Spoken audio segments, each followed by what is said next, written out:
Hello, ladies and gentlemen. Welcome to What Do You Say Anime. I am your host, Peter. On today's episode, we will be going over the recently finished summer anime season and giving our thoughts and ratings on a handful of shows. Since this is a review episode, we will be discussing prequels and events that occurred during these shows, so this is your spoiler warning. If you are wishing to avoid spoilers for certain shows, fear not. Timestamps for their respected shows will be listed in the episode description below. Joining me today, host of the Manga Melee podcast, frequent contributor to the Anime Watch Club, and three-time All-City Breakdance champion. The limit may not exist, but the factor does. We got Jay. Jay, how's it going? Oh, it's going pretty well. Just came back from a wedding, so I'm feeling the spirit of love in my heart, and honestly looking forward to reviewing this super underrated season of anime as far as I feel. Everyone's focused on the fall season, but the summer season was super good in my opinion. I agree. And making her first appearance to the pod, Jay's partner in crime, we have Simone. Simone, how's it going? Also came back from the wedding. Very tired. Well, I'm glad you guys made time to do the podcast with me. As I said before, we will be going over the recently finished summer 2022 season. Jay, you kind of gave us your initial thoughts. Simone, what were your thoughts in general of the shows that you saw this season of anime? Honestly, I've been pretty impressed by like the visuals this year in general. Like voice acting, whatever, I take it as it is. But like when it comes to like animation, like use of color and stuff like that, that has really like popped out to me completely. Yeah, Quite honestly. I agree. I think there's a handful of those, especially in the voice or the visuals as well. And then for me, I had some voice acting, I think very high notch performances that came through this season that we're going to go over. Jay, what were your thoughts on the overall season that just wrapped up? I know you gave me some initial thoughts, but is there something that like stuck out that like maybe you didn't see coming that like really stuck out to you, or was there some stinkers in your mind that you wish that you could have avoided? So I think Tekken Bloodline was one that really stuck out to me that I was surprised by how good it was. And as for stinkers, I think Classroom of the Elite rather, season 2, uh very divisive. I know a lot of people who enjoyed it quite a bit. Shout out my boy Hazstick. I know a lot of people who did not enjoy it so much, and for understandable reasons. So I'm looking forward to discussing that a bit. Because like I said, super divisive. And Call of the Night is something that I kind of, when it got announced, I very much dismiss it as smug, lolly vampire anime, but it surprised me and truly wrapped around into being my favorite release of the season, if I'm being honest. Well, that's a good transition. So let's talk about our first show that we have for the season. That is Call of the Night. It is a series that Jay has read, I think, more than I did, but I read up until about episode 9 or 10 of the anime. And this one stuck out to me because I knew what I was expecting. I knew it was going to be like this coming of age vampire love story, but I didn't realize how much like effort that they put into the aesthetics of the show that really added more to just the story itself. I thought the color palette and the music just added an entire another level of the ambiance that we really got from it. So, Jay and Simone, I wanted to get your guys' thoughts on Call of the Night. Yeah, honestly, like you said, the sound design was so good in that. The soundtrack by Creepy Nuts in particular, it really it matched the kind of chilled, laid back feeling of it with those sort of lo-fi kind of chill beats. I liked them. It reminded me a bit of Pillows doing the Fooly Cooly soundtrack. Yeah, absolutely. Where you have just one group who is so devoted to doing the soundtrack of this one thing. It kind of like when they build around that sort of thing, it really adds a complete layer to it, if that makes sense. Yeah, absolutely. How about you, Simone? Definitely the use of colors. That was friggin' gorgeous. Honestly, for me, it's like character development and like discussions they have about like life, death, sexuality, relationships, like all that. Like I love the subject matter on top of like obviously I love vampires, so like Yeah. like I'm totally down either way. But I thought it was like really thorough and like really well done for like a first season. Like I was like, Yeah. yeah. I agree. I thought something really interesting that they did here was really in terms of like I'd say in vampire stories, and this might sound silly, but in terms of the color palette, but the lack of the color red in this story that they used, Oh. they really only used it for blood in certain like fights. But even when like Ko got like his blood sucked, they really showed blood and really showed or rarely showed the color red. It was more like this purple blue like neon aesthetic that like you said kind of felt like a lo-fi vibe, where even when we had action scenes or something like that, I really was more just like sit back, relax in my recliner vibe rather than like out of my seat. And I thought that was something extremely interesting.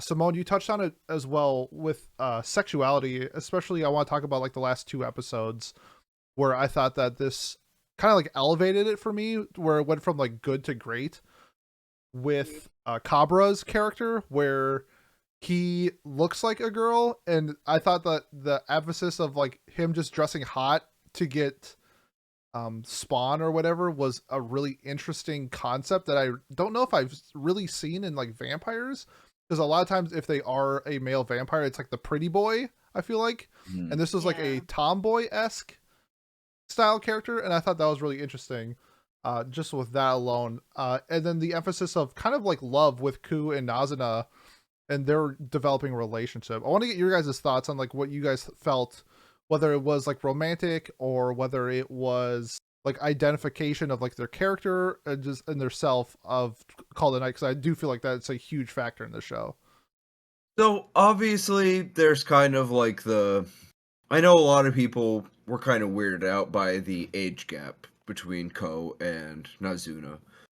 And I get that to an extent, but at the same time, it's also an element of the vampire romance genre in that somebody's going to fall in love with somebody who is hundreds of years older than them. Do I think that maybe the story would have fit a Western audience better if Ko was, say, a college student? Yeah.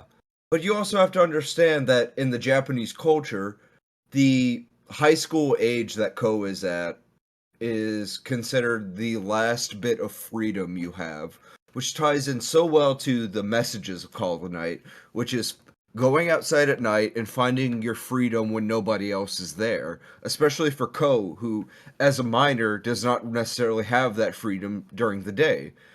So I get why people are weirded out by it, but at the same time, I think it's kind of applying a Western mindset to a Japanese thing, and I don't necessarily want to be one of those guys who's like, woke Westerners. Yep. Like, I do understand why people were weirded out by it, but at the same time, looking at like how Nazuna kind of has some risk development going on and stuff like that, I don't necessarily see it as much of an issue as some people bring it up to be, I suppose. I think that, sorry if that's kind of a controversial thing to bring up, but I'm curious as to what you and Simone feel about that, actually. I think context matters, and like you said, it's like the vampire. If this wasn't like a vampire thing, then it might be a little bit different. But I mean, like we've seen Twilight, and like Edward's like 150 or something like that. It's like the age isn't like the important factor about like this story. It's about like the relationships between them, and like you're identifying yourself as like who you want to be, and that's what Ko is going through, and that's what Nazuna can provide. It never felt like creepy or anything like that. It was like very heartwarming and loving, and that's not a sexual relationship in the slightest. Even like, I understand why people might draw the sexual nature from like the sucking of the blood and stuff like that, but at the same time, I don't know, it's never really played as like a completely sexual relationship. Yep. There's some fan service in the show, specifically in the last episode. There was a frame where it just starts off on the vampire femboy's ass and then like zooms out. But other than that, I really found it was, especially compared to Dagashi Kashi, I found it really tame for Koteyama's works. Yes. How about you, Simone? Did you have any thoughts on that? I think that their relationship is entirely unique to their own. And I think that's part of like Call of the Night is kind of like finding your own path kind of deal, if that makes sense. Like what off of what Jay was saying, it's like finding yourself, going out, like, and I feel like this is something that they're giving each other, just like something, you know what I mean? Like for her, it might be the blood. For him, it's an entirely new experience of being, you know? And I think that's very beneficial for both. Like they're learning things from each other. Again, not necessarily sexual, but I do think it's like their own version of romance. Yes. Yeah. Yep. Yeah. Completely agree. Yeah, I had a really fun time watching this show. I thought the cast itself was just wonderful. They did a really good job at introducing Akko later in the later in the season, where I really want more of her. I thought her introduction, if their goal is to say make one season and that's it and go by the manga, I think they did a really good job. However, I do think that this will get a second season. It was really widely popular, and I Yeah. think its manga sales have been picking up lately with the anime adaptation itself. So just because of that, I was just fully entranced with the show.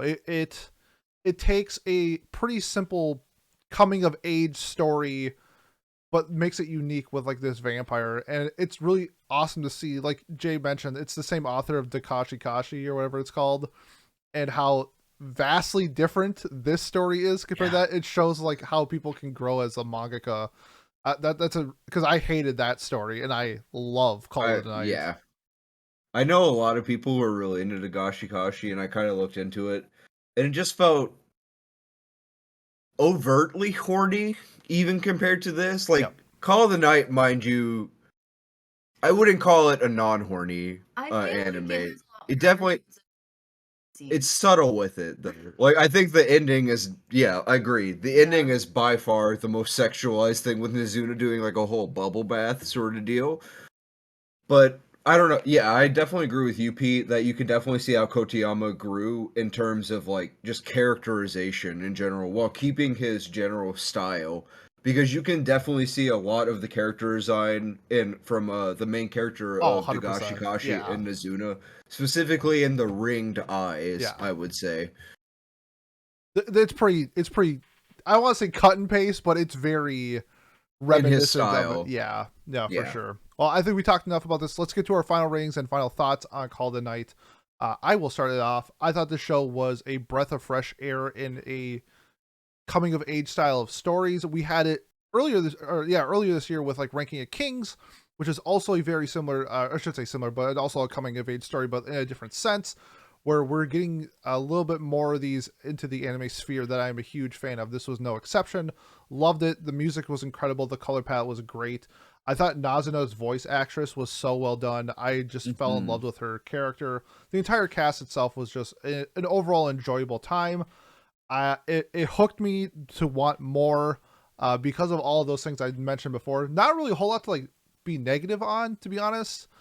I'm trying to think if I can like nitpick or something like that. It just didn't have that like the wow factor to give it a 10, but I'm gonna give it a 9. I thought this was like a really wonderful show. Yeah, I understand where you're coming from. I think that for me personally, I'm just gonna spoil this. I'm giving it a 10 just because I enjoyed the aesthetic and vibe of it that they cultivated with it, with the Creepy Nut soundtrack and everything. But I understand people giving it lower because the first like 6 episodes or so were so slow. But I love that slow burn kind of with the characters growing to know each other, and like I don't know. I liked like Mizuna and Ko having a fight where they don't understand each other and having to work through that. I think that's like episode 6 or 7 or something like that. And man, Anko Iguiso, the detective, she is legitimately like my top waifu of all time. She is Damn. perfectly designed for Yeah, me. she's great. I know a lot of people have complaints with like how the eyes and stuff were designed, Love and 'em. I like them. Like even with the childhood friend who has kind of like the not cross eyes, but Yeah, her eyes are going. yeah. I guess cross eye would be the Yeah. way you call it. Yeah. I don't find it that big of a deal because she's meant to be like a disheveled sort of character who is going through some stuff. So I really enjoyed it. I liked that. I liked how it picked up after episode 7 or so. And I've been reading the manga a bit, and I really, really hope that it gets an additional season. And I think it will because it's been selling really well. Yeah. How about you, And Simone? yeah, so for me, 10, by the way. Got it. I also give it a 9. I really enjoyed it. Again, that slow burn didn't quite catch me in the beginning, and that's why. But I did enjoy it quite a bit.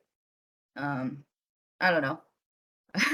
I really want to see season 2. Quite honestly, I'm excited for it. I Yeah. just have to say that last episode was like near perfect as well. Oh, Like, yeah, I loved how that season ended. especially with the way that they did the like foil of the first episode where Ko is going up to her at the vending machine Oh and my god, the surprises her. callback from episode 1, that's so That good. was so good. So good. Yeah. If it wasn't for Like- the next show that we're going to talk about, that was probably the best episode all season for me. I thought it was incredible. That was like a 10 out of 10 episode. It was. They're definitely the best couple of the season, and honestly, I would argue they're the best couple of the year at this point. But we still have a whole season to go through, so Jay, we'll see. Rent a Girlfriend came out this season. You know that, right?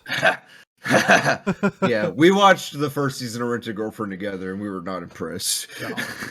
No. Well, that's 2 9s and a 10 for Call of the Night. Moving on, there's going to be some shows that we're going to be discussing where only I seen. This is going to be one of them, so I'll make it quick so we can get back to our group discussion. And that's Made in Abyss, Season 2, The Golden City of the Scorching Sun. To me, that this was an absolute perfect sequel. When you think Made in Abyss, I think you think a couple things. You think child torture, misery, and Kevin Penkin.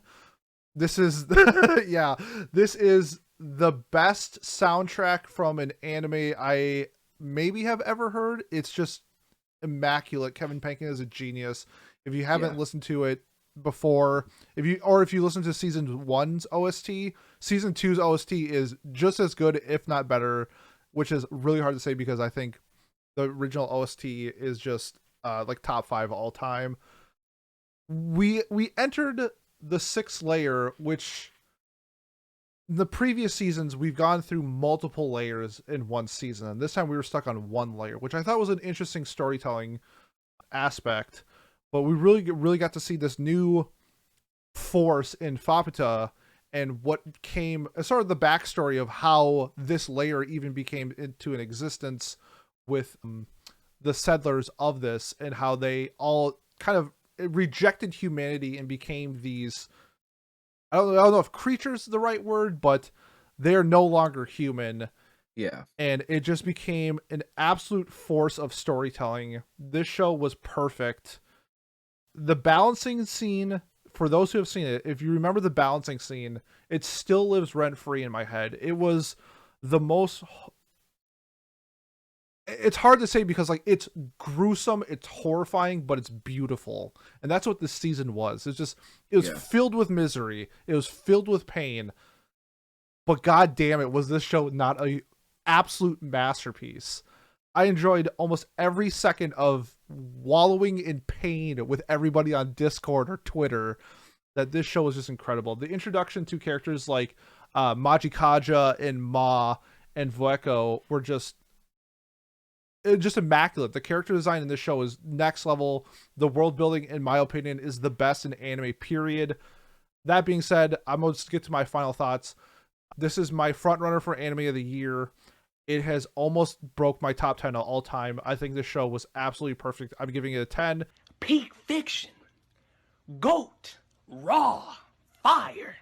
It's a masterpiece. If you haven't watched Made in Abyss, and you can stomach the misery, you can stomach the pain, I think that this show is just in another world of storytelling. It's just incredible. Yeah. So 10 out of 10 for me for Made in Abyss. Essentially the best man versus environment storytelling of all time, I would argue. People are gonna get mad maybe, but I'm putting The Abyss in my best antagonist category. It's incredible. I think the only people who would get mad about that are those who don't have a diverse like storytelling diet, if that makes sense. People who haven't read those man versus environment and man versus self sort of deals. People who need a clear antagonist, and it's like, you don't always need a clear antagonist. Sometimes it can just be like the world you're living in is so messed up. Like that's how I kind of consider Kaiba when we watched it. Yeah, that's like good. The world of Kaiba was the real issue there. Yeah, I tried to explain to people what The Abyss is in terms of like an antagonist, and it's really hard to explain unless you watch it. But the best I try to say is like it's like our real life and like society is an antagonist or some shit like that, and just how we live through society can sometimes be detrimental to us, or it blocks us in our passage to doing something more with our lives. And that's kind of what the Abyss is. And it's just incredible because the mystery of the layers are so unknown where you never know what you're going to get into. And I think to me, that's just like what resonates with it. It creates a threat. It creates the unknown of what's happening next is just so well done. And we saw that this season where literally like nobody is safe. Like we don't know who's going to live throughout this journey. Like it wouldn't surprise me if like Nanachi at some point perishes or something like that, because the threats are so high that we don't know what's going to happen. So I love Main Abyss. I'm super high on it. I think Mal and most people are that have seen it. If you've watched season 1, make sure you watch the movie first and then watch this season, because it's required, because you might get confused by some stuff that happens this season. So a 10 out of 10 for me for Made in Abyss. Something I've really been considering watching. I just don't know if I... Honestly, I don't mean to blame you here, Simone, by the way. It's one of those things where I'm not sure if both you and I combined have like the capacity to watch child murder in that extent, if that makes sense. And for those of you listening, if you like Made in Abyss, there is an RPG I would recommend called Heart, The City Beneath, that has a the heart is very similar to the Abyss and Made in Abyss, but with less child murder. So if you like that sort of thing, but you want to see less child murder, maybe go check that out. Play it with your friends. I think that's fair. Yeah. All right. Moving on to our next show was a show that I think most people were super excited for, and then when it started airing, nobody watched it. And that is The Devil is a Part-Timer, Season 2. The gang is back. After 10 years, we finally got the return of Mao-sama and Emmy and the whole gang. However, it was met with some pushback, some issues I think people saw of this. Jay, I know you watched a few episodes of this, I believe. Tell me your initial thoughts before I go into more in depth, since I finished the entire thing. I feel like they really just switched the pace. Back in the first season, it was a reverse isekai, which I'm a big fan of reverse isekais in general. And it kind of had a good pace with like Amelia plotting against them, as well as the angels and such. And in this story, I don't know, I only watched like 4 episodes. It just felt like they were focused so much on the slice of life aspect of it and the child aspect of it. Not that I dislike that, it's just, it didn't hit in quite the same way. Yep. And I'm sure you'll agree with me on this, Pete. Watching the dub actually helped me quite a bit, because I find the dub actors want to be funny with it 100%. a lot more. I'll tell you what my biggest issue was. In the first season, it's this reverse isekai, and they're brand new to this world. And some of the hijinks that come of it is them trying to figure out the world. Like, them trying to set up, like, an internet, like, program or whatever for their house is part of the hijinks that they have. In season 2, it just feels like they're fully civilized. They're people. Residents. Yeah. And like they understand everything. They understand like the bylaws. They understand how taxes work. It's just like, where's that quirkiness of like trying to figure out what the trash schedule is? It feels like we met, like the 10 years we waited for them was 10 years they spent learning how to be people. Right? And part of the appeal of a reverse isekai is seeing people get that culture shock. Like even something like, if you go back and look at something like even Encino Man, you know, what's his name? The guy from The Mummy playing Brendan Fraser playing like a caveman or something like that. It's awesome to just watch them deal with that sort of thing. And whenever you kind of fast forward through it and they know what to do, but they're so struggling like a poor person in the same way I am. It's like, okay, I can't get much humor out of this. This is just real life to me, that they're struggling and don't know how they're going to get their next meal. Yeah. Same, bro. And this is sort of where I don't blame people for like dropping this or like not continuing it, because we don't get that until the last like 2 episodes of the season, where guess what? They do that. They don't understand how TVs work. And so they have to go to like an electronics store and do that. And like, that's what I wanted from the show, where Yeah. there's the underlying premise of like, sure, they're trying to like conquer the world or get back to wherever they're from, but what's going to happen in between that time to fill that gap? And that's what it was missing this time around. And I do like the introduction to Alice Ramos, the child character. I just felt like it was dragged on a little bit too much with like the mom and dad type of thing that they did, that dynamic. And especially with everybody being mad at him for her calling him dad and stuff like that. It's like, bro, come on now. But then later on in the series, where we see her not as prevalent in the storyline, where it's more focused on like Mao and Emmy's conflict with each other, along with some of the things that unravel. I don't want to spoil too much for you in case you ever want to pick it up, but there's some things that like unravel where it's not focused on Emmy being the mom and Mao being the dad type of thing, where that's what I was looking for. That's the stuff. That's the comedy I wanted. And it just sucks that it took like 8 episodes to get there, but we did get there. So it's like, it didn't like stick the landing, but the car didn't explode when it hit the wall. You were able to exit the vehicle after the crash. So that's kind of like where I'm sitting. I give it a 6. That feels fair to me, honestly. I give it an extra point for, like Jay said, I think the dub is just so much better than the sub in this. They add a level of fun to it where I'm also watching along with it. The dub's not finished now, so I watched like the last like 4 episodes in sub, so it was fine towards the end. But I think 6 is a fair score. It has been announced that it is getting more. It sounds like we're getting more than just one more season. It sounds like we're getting multiple seasons, so it wouldn't surprise me if they just finish the entire thing. I think we have like 2 or 3 more seasons left. So if you are a fan of Devil is a Part-Timer and you want more content, we're probably going to get the whole thing in anime form. Oh, we didn't even touch on this. How did you feel about the animation?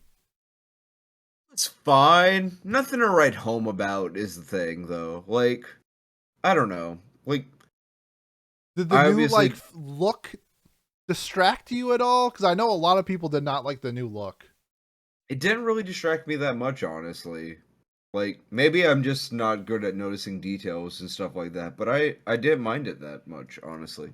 Yeah. Even as somebody who recently we watched the first episode, or the first season for Watch Club pretty recently. Mm-hmm.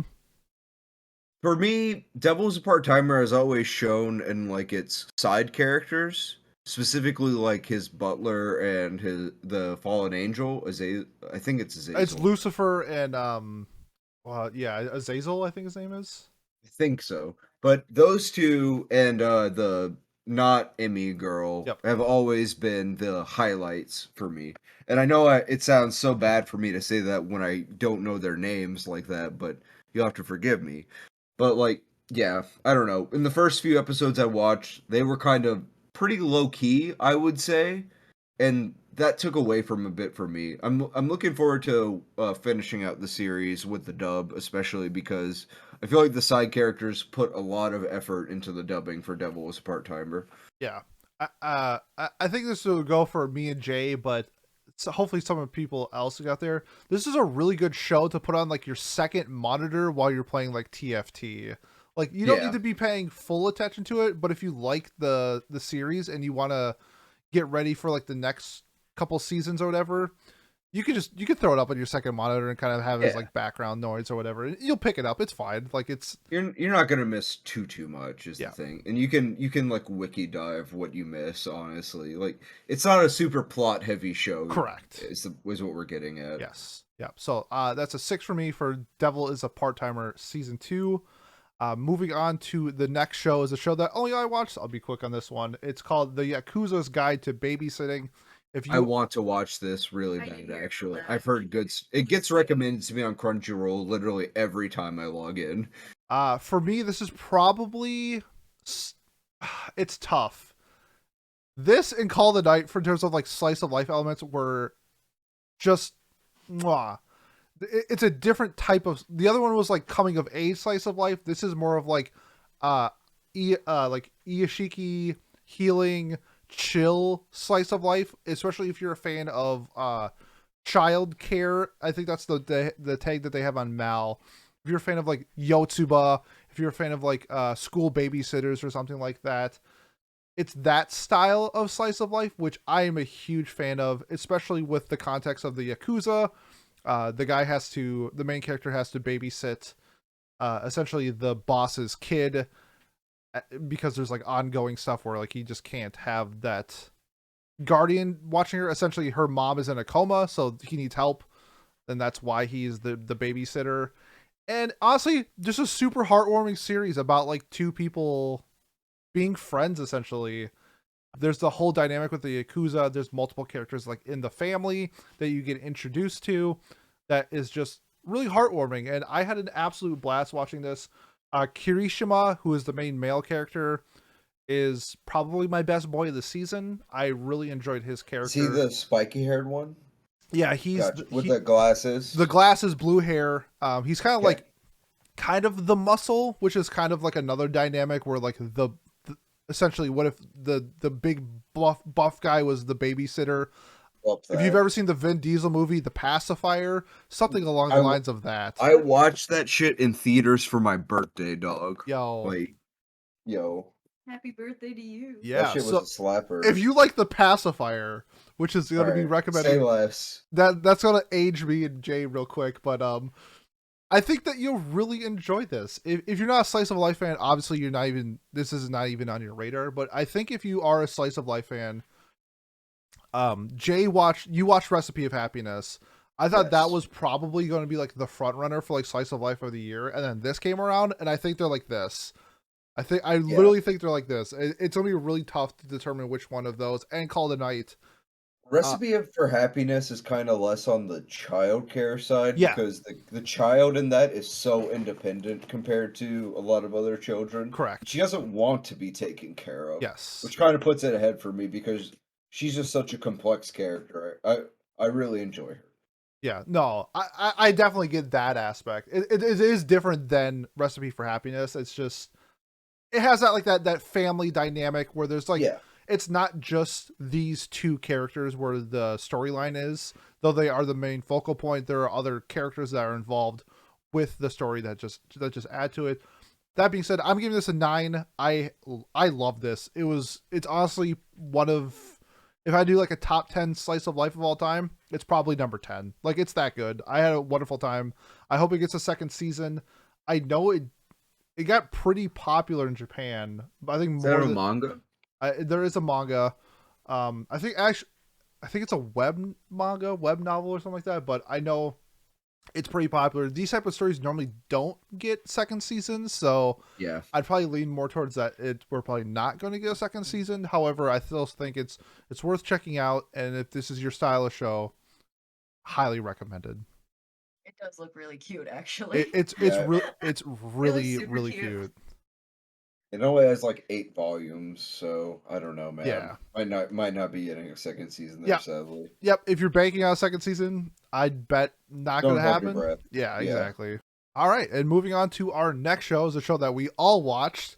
My first introduction to this series, that is Tokyo Mew Mew New, a show that I saw it on Twitter. I know the Tokyo Mew Mew franchise, but I don't know pretty much anything about it until coming into watching Tokyo Mew Mew New. So, Simone, you look like you're eager to talk about this. So, what were your thoughts on the remake of Tokyo Mew Mew? So, I inherited the original manga series from my aunt. So, I've been reading this since I was 12 years old. This was my first manga. So, I love Tokyo Mew Mew. This anime, I like the new style a lot. Super cute. The pacing was really fun. I can't wait to see the actual big reveals that come. I thought it was well animated. All the colors are accurate. It's super cute. I'm excited to see where it goes, and I'm pumped. I'm pumped. Jay, how about you? One thing I'll start off by saying, it was super depressing to look at the differences between the original and the new one. Specifically in the first episode, where in the old one they're 15% of the species of the animal species in the world are facing extinction, and then in the new ones they're like 80% of the animal species in the world are facing extinction. Just like shit. Damn. Like I'm glad that they updated it because it's obviously a very environmentally conscious series in general. I'm super happy about that. Yeah. But at the same time, that put it in perspective for me. I love this quite a bit. He's been having a great time. It's pretty basic as far as like magical girl stuff goes. Like they didn't go super out of their way to make it fancy, but it doesn't really need to be fancy at the same time. Like Tokyo Mew Mew is a super beloved series. The mangaka actually passed away last year. Rest in peace to her. Right, I think it was like right before the series started airing. Actually, I enjoyed this quite a bit. I liked all the characters. Basically, all of the Mew Mews were fantastic in my opinion. Really looking forward to the next season of this. I'm pretty sure it's going to be getting a new season. It's already been confirmed for a second season. Oh hell yeah! Also, the villains are fun as well. The villains are cool. I'm pretty much I'm expecting Quiche to end up being like a love interest sort of character at some point, but we'll see. Can I say something? Yeah, of course. Don't bank on it. Okay. Well, that's a slight spoiler. I mean, not that big a one, honestly, but yeah, I get you. Yeah, Quiche seems like the guy who's, if you're ever at like a club or something, a little too handsy. That's that's the vibe I got from him. He's sniffing your hair. Yeah, I get that. Yeah, he definitely has like an OnlyFans subscription for feet or something like that. I mean, I like the robotic villain a lot too. I can't remember what his name was. The tall guy, though. Yeah. Yeah. Who's like part of his crew or whatever. Mm-hmm. Yeah. So this is my first introduction. I knew that it was a very, somebody described to me as very shoujo, very girly, and it was. But that doesn't take away from the show. I had a blast with this.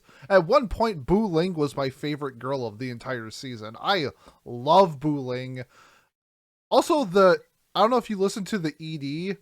But if it wasn't for Call of the Night, this would probably be my favorite ED of the season as well. It had no right to go that hard. It's just an enjoyable show. We'll talk about later, but the Lycoris Recoil ED is that's super good too. Me. That grew on me.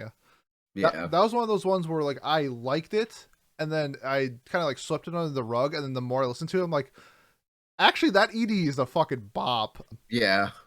I have it on my Spotify.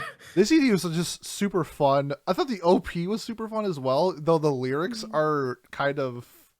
I mean, it's a shoujo. Yeah, it's hilarious. Like... The opening line is, "Cat, we are Supergirls," or something like that. I was just like, those lyrics don't make any sense, but who cares? Like, we're having a blast. Yeah, whatever, man. Yeah, this show was just... drive my car at 90. Yeah, I don't watch a lot of magical girl shows. Like, I never watched Sailor Moon. I never watched, like, Cardcaptor Sakura. I'm really only into, like, Madoka, I guess. So this is my first... I would say, like... It's your non, like... Oh, bro. What's the word? It's the non-deconstructive magical girl series you've watched. Hey, I watch a lot of anime. There's just some that I miss. Magical Girls is just one of those things where I just don't watch a lot of. It's not that I don't like it or anything. It's just... You know what? Actually, I'll call you out. Kageki Shoujo is a magical girl anime. They literally have a whole transformation sequence in that. Oh, Review Starlight. Yeah. Yes. Yeah, for sure. Sorry, they're both called Review Starlight, unironically. Yes. But that being said, this show was honestly a whole lot of fun. I don't think it did anything... Like, it didn't do anything that wowed me, but I was entertained the entire time that I was watching it. I thought the cast was solid.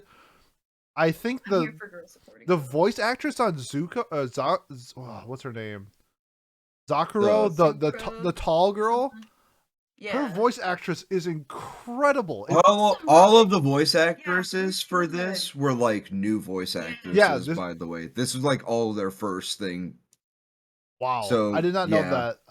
Then props to Bu Ling and Tall Girl. I think it's Zakuro. I think you got it. It's actually Zakuro. Yeah, knocked it out of the park. I'm looking forward to season 2. I'm kind of surprised by how it's Zakuro. Yeah, okay. You're fine. Yeah. Yeah. So that being said, I'm gonna give the show. I give it a 7. I thought it was fun, entertaining. Didn't do anything that like wowed me, but I had a blast watching this, and I'm looking forward to season 2. I think 7 is about where I'm at with it too. Like, Yeah, that's it's a fair. completely fair. Like, it's just good. Like, it's good. It's That's all there fun. is to it. There's nothing that will give you like that wow factor, like you said. But it's one of those things where it's hard to find something like wrong with it, where it's just a Oh. glaring flaw. Ichigo's boyfriend is the only flaw that I have with the show. I Keep hate watching. I Keep hate watching. him. Keep I understand that, but also the gets issues you have. The will collar, get- yeah. The collar thing was weird. I will admit that. That was odd. Yeah, that is weird. But I will say, keep watching. He does get far more interesting. Okay, sounds He will. good. He will. Okay. Yeah, I mean Shirogane, it's hard to beat him. Voice actor of Gojo and stuff like that. Like, yeah, it's Yeah. difficult. Simone, what did you give this show? Biased opinion, 10. No, I'm Oh, kidding. that's fine. Unbiased opinion, like 7 is very fair, I feel. Yeah. All right. So 3 unbiased 7s and 1 biased 10. Yeah. For Tokyo Mew Mew New. Next up is Shadow's House Season 2, a show that only I watched, and holy shit, was I blown away by this season. I thought we're gonna catch up on that soon. I loved the first season so much. Okay, so I will do my best to not spoil it for you guys, but the level of mystery that they added to this season I thought was so well done. It was something that just absolutely encapsulated me with how they perceived the shadows and the humans together, where that dynamic was it was kind of mentioned in the first season. We kind of got like the idea of what the living doll's purpose was, and this time we got to see a little bit more of what the living dolls are really meant to do as they get older, which I thought was a question mark for season 1 that we get answered in season 2. We get the addition of Mary Rose, and the backstory of like Barbie I thought was just wonderfully crafted. Kind of got to see how she fell from grace a little bit, where she wasn't this uptight character, that she was more of this super athletic, fun, happy-go-lucky girl, and then the kind of what happened years prior kind of transformed Barbie and Barbara as this like stick up their ass character. And I honestly didn't think that we were going to get that this season, and the fact that we did just adds layer to the characters and the cast that we get in the show. I thought Kate also took a step up in her character growth. I thought season 1 was really Emilio's time to shine, and this time we got Kate kind of stepping up to the plate. So Emilio and Kate are on this new same level where they are kind of one, and that's kind of like the point of Shadow's House, where these characters are supposed to be the same. I thought John got a step up this year along with Ricky as well. Just overall a wonderful season. If you're a fan of season 1, I definitely would recommend checking out season 2. I think I gave season 1 an 8. I'm giving season 2 a 9. It was just a wonderful time. Jay, any thoughts on it before we move on to the next one? I just gotta ask, is the ED as much of a slapper as the first season's ED? So the girl who did the ED in season 1 does the OP in season 2, which was good. And then Claris does the ED for this one, which is great. Everyone loves Claris. Yeah, it's a very good ED, but it does nothing compares to 9 from season 1, which is like a top 3 ED. That ED is insane. Like, it is legitimately insane. It was my ED of the year last year, I would say. Yeah, just the music is really good in this season as well. Nothing to like rave about, but you have that like classical piano stuff like the dad in season 1. You get this again in season 2. Really good. I'm giving it a 9 out of 10. Next up is too bad Pat's not here. RWBY Ice Queendom. We did watch a bit of this. Yeah, so let me get your initial thoughts on what you saw from RWBY. Honestly, some of the animation was super rough in the episodes we watched. Even in the first episode, which is like most anime studios, if they're gonna go all out on an episode, it'll be either the first or the last one, because you want to hook people, right? It's the last one this season. Because in that first episode, there's like a panel of Yang getting off of her bike that is so rough. It's like the first thing. And Yang is like the only person who doesn't get her own like intro, more or less. Besides, she shares one with RWBY. And just to see how rough it was, it's like, okay, so that's where we're at. And I enjoyed, as someone who has looked into a bit of the RWBY lore beforehand, I enjoyed the character that they added to this, the sort of witch dream She was weaver great. type of character. He was fantastic.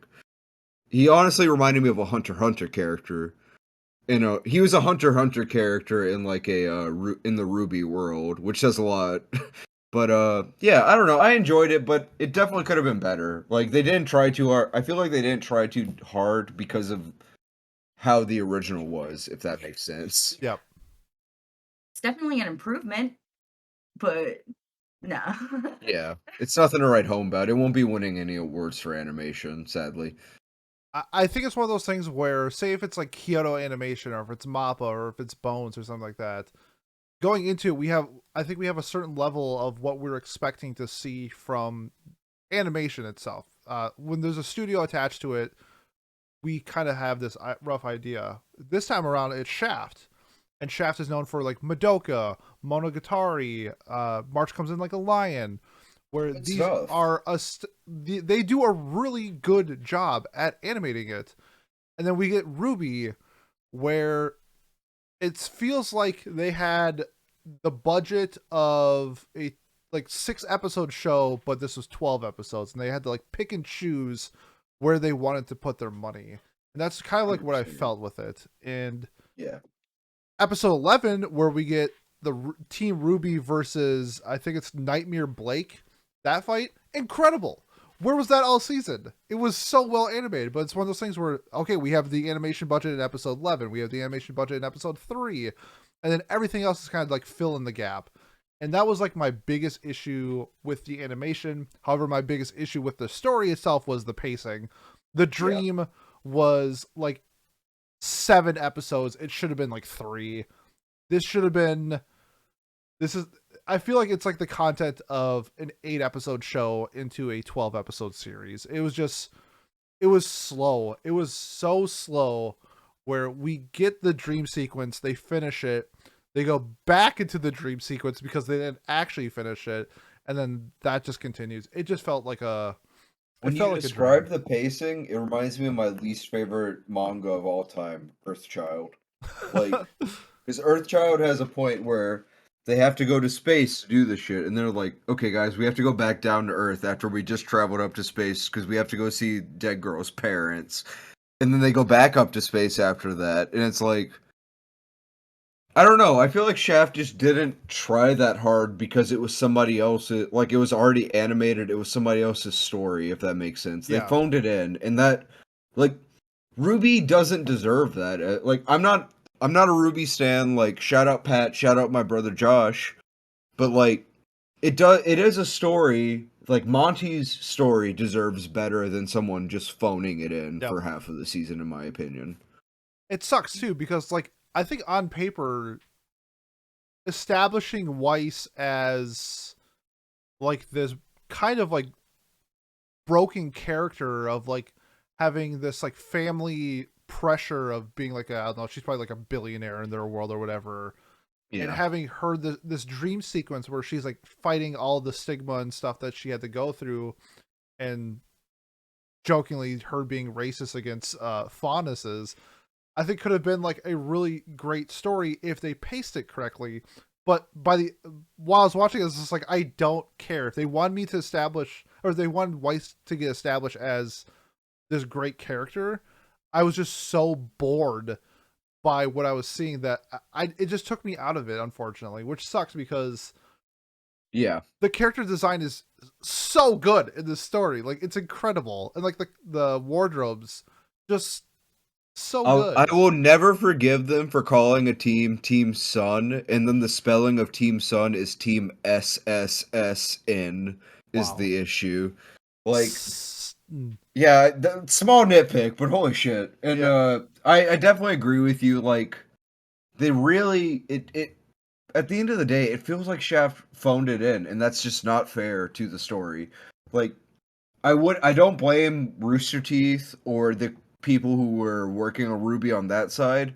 I definitely blame the animation studio for just like, as messed up as this is to say, it feels like they did not give a shit. Yeah. Like, it truly feels like they did not care, and they're just like, okay, we're cashing this paycheck so we can go make another Monogatari movie Yeah. or some shit like that. It sucks because the last 2 episodes were great. I literally said out loud while I was watching it, where was this the rest of the season? Because the conclusion of the dream like arc, I guess, was really good. And then we got kind of like the fun episode, the food fight episode where it's team Juniper versus team RWBY was so much fun. They did an incredible job at making this like school essence of like magical people or whatever that they are fun. And it didn't have to be this super serious dream sequence. You can give me the slice of life school aspects of it, and we got that in the last episode. And I wish we saw some more of that, because just kind of like how his pace was like introduction to the team, they go to school, and then super serious dream arc, and it's just like, yo, pump the brakes, like we barely know these people. And I think that's kind of like where I ran into like my biggest problem, where you could have made the dream sequence 3 episodes and you could get me some more backstory on these other characters and made me care more. So that being said, I'm gonna give it a 6. I really enjoyed the cast. I think that's why I'm gonna give it higher than I think what it normally should be. I thought Team RWBY was so much fun. I love RWBY herself. What just a super fun character. Would you say she's your best girl for that show? From what I saw, yes. I think if I got more content, I think that my mind could be changed.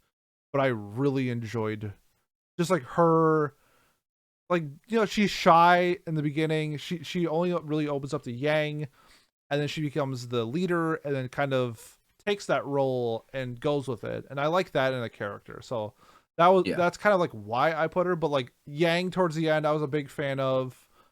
I love a punch girl, so Yang is just gonna be my favorite regardless. Blake was cool, and like I don't like Weiss, but I don't think it's her fault. I think it's the story's fault why I don't like Weiss. I get that. I think aesthetically she's like just awesome, but like as a character, I couldn't get into it. I know Pat loves Weiss. I'm just gonna go watch a Kame ga Kill instead, and in Simp S Death or some shit. I don't know, man. Yeah. Like I don't know. The Ice Girl character has been done so many times. It's difficult for me unless they get deep into the character development, and they just didn't do it in this season. It's like they tried but failed at doing it. I don't know how it's hard to describe. Also, the concept of something called Big Nicholas is so stupid.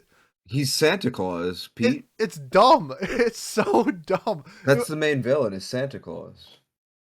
Big Nicholas. Big Nicholas. I thought it was funny the first time I heard it, and then as it went on, I'm like, this is like a really serious dream sequence where like they're fighting for their sanity, and then you hear Big Nicholas. I'm like, what the fuck is going on? It just kind of took me out of it. I wish that they came up with a better name, but it's whatever. That's RWBY. I gave it a 6. If it gets a second season or more, I'll probably watch it. I'll be real. I'll peep it too. I'll peep it at least to see what Pat has to say about it. All right, before we get to our last show, we're going to do something called our speed round. So it's essentially the shows that we don't have time to talk about, or shows that we dropped, or whatever. Anything else in between that maybe we saw a movie that we just want to chime in and get our thoughts on. So I will go first. I will start with some other shows that I finished. Rent a Girlfriend Season 2. I think the show sucks. However, Kazuya wasn't a massive piece of shit this season. So because of that, I'm going to give it a 5. We got like 2 Sumi episodes, which was incredible because she is the best girl. However, the fact that any of these girls like him romantically is a fault on the show because he's just human trash. But some parts were fun. I'm going to give it a 5. Harem Labyrinth. It's a show about having a harem and going in a labyrinth. It did that. Wow. I like shows that like don't. Is it better than Dan Machi though? Is the thing, because that seems like the same idea to me. Yeah, I'm gonna steal this from this take from Miles. Shows should just shoot for being like 7 out of 10s, or their endings should just be 7 out of 10s. The show's about having a harem. They go into Labyrinth. They did exactly that. Because of that, I'm giving it a 7. It was fine, and it did what it said it was going to do. Do I think the show is trash? Absolutely, but it promised what it said it was going to do, so I'm gonna give it a 7. Overlord season 4. Have you ever watched like a show and you don't remember anything that happened to it, especially if you've already watched 3 seasons? That was Overlord for me. I don't remember what the fuck happened. American Dad. Yeah. Overlord is the American Dad of anime. Yeah, it's like, did things happen in seasons 1 through 3? Yes. Can I tell you what happened? No idea. Does it matter? Also, no. Probably not. It's a game. Yeah. I did not like this season. The fact that the whole overarching premise is to essentially take over this like city, and they took 12 episodes to do so when he could have done it in like 5 seconds. Real boring. This season could have been like five episodes and got through everything. The fact that it was 12, I was bored out of my fucking mind. Also, the last episode, the singing part, why? They made Overlord a musical for some reason, and it was just trash. I'm gonna give this Who is singing though? Oh, the new girl in his oh team. shit. If it was Albedo and Ein singing, I would have No. loved that just because it would have been stupid, but I don't care about this new girl. They so essentially continue. introduced the princess of the city that he's capturing, like backstabbed it so she could become a demon or whatever and join his crew. His penis was just too good. Yeah, right? But like I just thought the storytelling was really, really bad this season. I gave it a 5. And last, a show called Parallel World Pharmacy is about a guy who gets reincarnated as like the god of pharmacy, which on paper sounds really dumb. And guess what? It was alright. I thought the cast and characters were fun. The whole idea of like creating like pills from scratch was kind of interesting, kind of Dr. Stone-esque, but in a pharmacy way. However, it is stereotypical generic isekai, except it's set in a pharmacy and not a male power fantasy. So if you're looking for some reason, if you're looking for an isekai that's not a male power fantasy, check out Parallel World Pharmacy. I gave it a 6. What are you talking about? Being a pharmacist is a male power fantasy. Shout out Miles.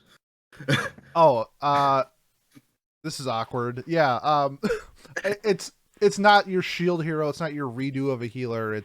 He doesn't like create supply and demand for the pills. Like, well, he kind of does. He gets in like a trade war with the guild because he's able to make like cosmetics cheaper and safer and stuff like that. So it's a little Spice and Wolf-esque as well, mixed in there, but it's not gonna blow you away. I watched it because I think it was like the only show that aired on like Sundays or whatever that I was watching, so I watched it on Sundays. Yeah, I would never recommend this show to anybody. It was fine. Yeah, a 6. Jay or Simone, did you guys have any shows or movies or whatever that were missed? Futo PI, pretty solid. You don't have to have a knowledge of Kamen Rider to watch it, in my opinion. It's just a decent show in that way. And Lucifer and the Biscuit Hammer, aka Hoshino Samidari, not as bad as people make it out to be. It does not deserve a 5.3 on Mal, I'll say that much. This is an archetypical shonen, battle shonen romance as far as manga goes. It has some really rough production, but I really don't think it deserves a 5.3 out of all things. It's absolutely ridiculous it has that. I agree. So, I'm watching it. I think it's fine. I think it has production issues, but like the story itself is like not anything worse than what's out there now.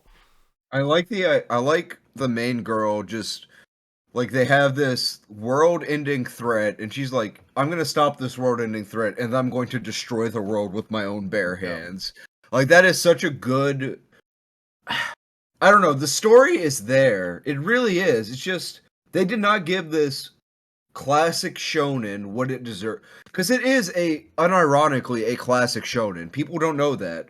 They did not give it what it deserved. So shame on you. Let's see. Some random production company. Nippon Animation, Manichi Broadcasting System, Movic, Jimoto, BS11, My Theater DD, Live Viewing Japan, Solitude, Mixer, and Mirai Kojo. Shame on you. Spit One of them ting. did it. Also, but I also want to say one thing. They gave her pants in this. There are no Yeah, panty shots. They did cut out the gratuitous panty shots that were in the which is a manga, plus which for me. I wonder if people are like, this show sucks because I don't see her panties every 12 seconds. No To me, it's a smooch. plus. So, whatever they say. So, did you guys have any other ones that you want to get through? I guess if you count it, I would also say JoJo's Bizarre Adventure Part 6. Yep. It came out right before the new season came out. Honestly, I mean, what can be said that you haven't already seen on Twitter from JoJo fans? Netflix completely fucked the dog on this one. It was so messed up what they did to this because I know you're not a JoJo's guy, Pete. Nope. Let me explain to you. Part 5 of JoJo's had so much hype behind it. There were so many memes people were putting out. And then Netflix was like, what if we just release it in batches far enough apart from each other to where the hype will die after a week? Because fuck JoJo's, apparently. Yep. It made me so angry. And Ronnie, I'm a JoJo's guy. I wouldn't call myself like one of those stands, or a stand, if you will. Mm-hmm. But it deserved legitimately better, especially because like first female JoJo in the show. Like the cast is overall great. It's a great story. It's just like it took so long for me that I don't feel like watching it because I just went ahead and read it all because it took so damn long for them to release the batches. And it deserved a lot better than that, in my opinion. Talk your shit. I love it. Thank you. And Digimon Ghost Game, great weekly anime. Again, you don't have to like... This is a Fudo PI situation where you legitimately do not have to like Digimon to enjoy this. It is so good. You have the voice actor for Kurapika, as well as, I believe, Nazuna as well, playing the main Digimon. You have a... Pete, look me in the eyes when I say this, Pete. You have a scene that is legitimately Gon's Rage from Hunter x Hunter in Digimon Ghost Game, done exactly as well. When I say that the voice actress left it all on the fucking field, she like left it all on the field. Like this was some Made in Abyss level voice acting as far as I'm concerned, which says a lot because even I, as someone who has not watched all of Made in Abyss, knows that it is insane voice acting. And I also got to give a shout out to Summertime Render. Yeah. Honestly, not as good this season, in my opinion, just because it switched over to a more action style instead of a mystery. I'm a big mystery fan, but it was still really solid. The animation kept through the whole time. I'm sad more people weren't on it because it got locked in Disney jail. Yep. And if you guys are thinking, hey, you guys missed a huge show, fear not. We are actually doing an entire episode on Cyberpunk Edge Runners. So if you are looking for an hour-plus review of that show, we will be giving to you the following week. But we're going to get to... Good show, by the way. Just pacing gets kind of weird. Yeah. But that's all I got to say about it. Yeah. I think if you like that show, we'll be giving a very nice review on it. I'll yeah, say that. it'll be up there, 100%. Yeah, absolutely. Let's get to our last show. I think it's a show that we both watched, or all of us watched. Yeah, that is Lycoris Recoil. Holy shit! What happens if John Wick gets turned into a teenage girl and is an orphan and is now an assassin type of thing? Before you continue, I just want to say shout out to Chisato. She literally is the first main girl I have ever been like, that is the best girl in a show. Chisato is fucking awesome. I love her so much. Continue, Pete. No, that's good. That's good. It's the Miles thing where like the first girl can never be like the main love interest or the best girl. But I think this is Chisato just knocked it out of the park. This is like Sarsa from Kageki Shoujo for me, where it's like when she's on the screen, it's like, yeah, you're the best. Like I already know it. Like I love you. Absolutely incredible character. She will be a front runner in like best girl of the year. This show itself, I loved it. I love the ridiculousness of it. I love the premise of, time is running out. Like we need to get you a heart, and kind of like that whole story of like going through the motions of fighting a terrorist while also fighting for your friends and fighting for your life and what's important to you. So I want to get your guys' thoughts on Lycoris Recoil. I loved it, honestly. First off, I just want to say the OP and ED both were fantastic. Like I'm a big fan of the ED in particular. I just really enjoyed the vibe of that, but visuals on the OP super solid. I mean, me and you have talked about this before, Pete, but we're witnessing the birth of a new franchise Absolutely. with this. Like, the light novel has it's been reprinted like 5 times or something just in pre-orders. It has like 200,000 copies sold or something ridiculous like that. This show was so good. If I could say anything like bad about it, and even not even that bad, mind you, it would just be that I felt like they were kind of flowing through the plot, if that makes sense. It was kind of difficult to tell where the plot was going until like the last 8 episodes or so. Mm-hmm. But I enjoyed the kind of lower stakes deal they were going with through there. I liked the back and forth between Chisato and Takina, as well as Chisato and Majima. Like, the just difference in how much they were willing to go, like, the difference in even just willing to kill people was just such a good talk about it. Like, talking about being willing to kill people is a very played out philosophical and moral conundrum, and especially in anime, I feel. And Lycoris Recoil gave us a really fresh perspective on that, which I appreciated. It also, just in general, had a fantastic cast.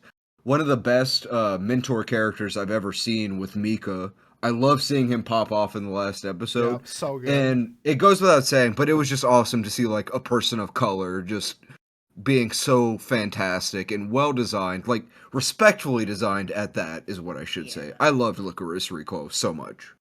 Absolutely loved it. The part I found very funny is like, is this how Japan thinks it would be if it had guns? Yeah. Like the guy just shaking with the gun in his hand. It's like, man, Oh. there would be somebody who's just like, hell yeah, I have a gun. Yeah. I just found a little bit of humor in that. I love Chisato. Like she is my girl, and like definitely the moral conundrum of like, yeah, I don't want to kill people. I just want to like medium level maim. Yeah. Kind of deal. Like I don't know. I loved going in depth in the characters. I thought like the whole heart thing was a really fun twist, added a lot of suspense. Like it was great pacing. Like I had a great time. I had a great time watching this. I gave it a 9 overall, by the way. Right on. When we get shows like this where I feel like the cast can do whatever they want, and I would watch it. We kind of got that at the end, where now With them they're at like, the food cart, that was so good. they're like food truck salesmen. I'm like, yeah, give me 12 episodes of that. Like, I don't care. Like, I love everybody here so much. I'd love to see them on vacation. Yeah, just like what this show does than like other shows is that Chisato, in terms of like, let's take this in like Hollywood like performances or whatever. Chisato is a star. Like, Yeah. she's so cute. When she's on the screen, like it's like you can't wait to like see what she does, how she reacts, what she sounds like, because she does She's like so cute. if you if you YouTube like Chisato noises, that's a thing, because during the show she does like her own quirky, I don't know, ad libs or onomatopoeias that she has that just like go so against the grain from other characters in this show that she steals the spotlight. I also love that 100%. the fact that like her most popular voice acting roles are like Reina from Sound Euphonium and Chisa from Grand Blue, which are both very quiet, passive characters, and then she just does the exact opposite in this show. Chisato is like a social butterfly. And it's like, it's so wild when you hear somebody who's the guy who does the older voice actor that you like or whatever. Injuro Suda. Like when you hear him, he always plays like a certain type of character. I feel like, Yeah, like 100%. when I see her do this role compared to like what else she does, for me it like elevates the show, because it's just like this chick can do anything, and it's one of those technical aspects that I just absolutely fall in love with. My only real gripe with this show, not the wildness of like these like hidden organization full of like high school girls and boys or whatever. Majima, I was pretty indifferent about his like Yeah. how he like perceived himself and how he perceived like what is good and what is evil, and like him always picking the side of the underdog is like how he viewed himself. I had a hard time grasping onto like his motivations when I think of like this. Like, have you seen Psychopaths? No, we have, but it's on our list. But yeah. Okay, so like the antagonist in Psychopaths like lays out. Is that the one with Shonen Bat? No, Or is that's that- Paranoia Agent. Paranoia Agent. They occupy a very similar space in my mind. Yeah, Makishima, that's his name. His name is Makishima. And he is kind of similar as well, where like he's going against like society and he's doing what he thinks is right. Like he's siding with the people and not like the government type of thing. And Majima I felt like that's kind of like where he was going, where like he's doing this for like the greater good. He's doing this for the underdog. But like I didn't understand why he viewed like his side as like the underdog. That's where like I kind of fell off. But this show was just a blast. Like I looked forward to watching this I think it came out on Saturday. Like every Saturday. It was Lycoris Recoil. I watched it. I did 25 minutes of cardio at the gym and I was watching Lycoris Recoil. I purposely waited for the show to be aired. I'm doing it this season with Spy Family. It's just like I'm waiting for the show to go air and then I can knock out whatever I'm doing while I'm watching it. Love this show. Jay gave it a 9. I'm giving it a 9. Simone, what's your rating? I would say solid 9. Yeah, I genuinely enjoyed this anime quite a bit.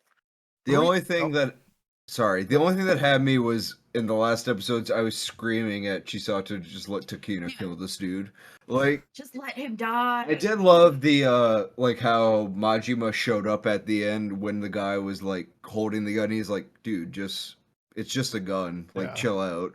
Like, I did legit like that gave me like an oh shit moment, because how the fuck did that guy survive that? But also, like, I'm looking forward to the next season, and give me a Lilybell spinoff. Oh, that would be so cool. But Jay, you said earlier, this is the birth of a new franchise that we're seeing. I'm trying to think of like the last original that like birthed a franchise. The first thing that came to my mind was Madoka Magica.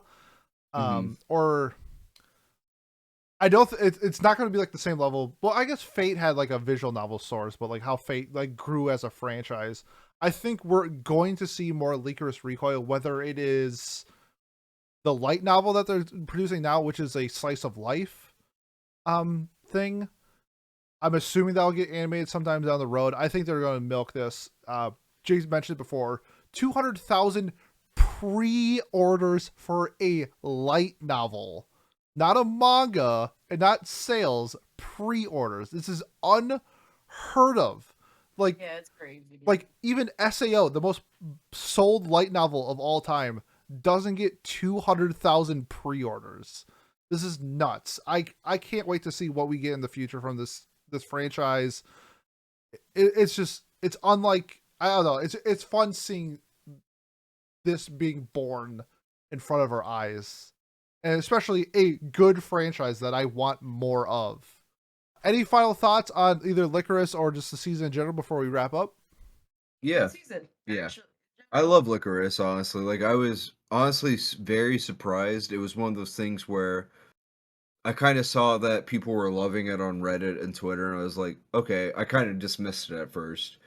But then I watched it, and the second that Chisato did, like, the dodging of the bullets in the first episode where she just kind of, like, moves her head to the side, I was like, you know what? I'm actually in 100%. Yep. Yeah, I did not expect it to be as good as I thought it Agreed. as it was. Like, I'm not on the internet. I didn't hear anything. Might be the best Girls with Guns show at this point. Yeah? I went into it blind. Absolutely loved it. Yeah. Just great. I think overall for the season, I think it was a little top heavy.